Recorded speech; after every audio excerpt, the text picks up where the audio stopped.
నా జాతి బిడ్డ ఎదుగుతున్నటువంటి పరిస్థితి.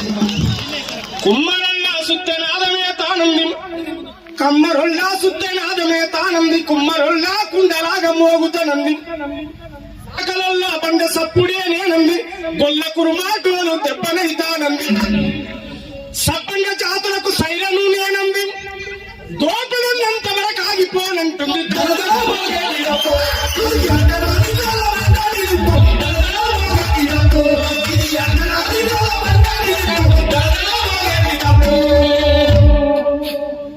ఎల్లమ్మ బోనాల లొల్లినాదేనంది, ఎగిరిగంతే ఇంచ దరువు నేనేనంది, మేకపోతులతోటి జంతికెళ్ళుతుంటే యాపమండలతోటి ఆట నాదేనంది, బైంగళ్ళ చౌడిక మోత నాదేనంది, ఉప్పలో మైసమ్మ కథనవుతాను.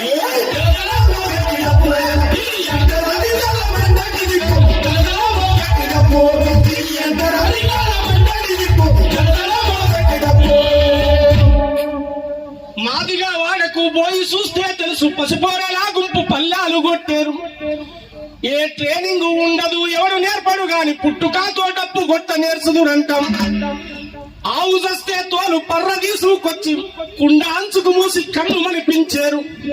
సత్య ముసలోడైన లేచి డప్పు గడిస్తే, సత్య ముసలోడైన లేచి డప్పు గడిస్తే వయసొచ్చిన దొరసానికి వాళ్ళు నిండు.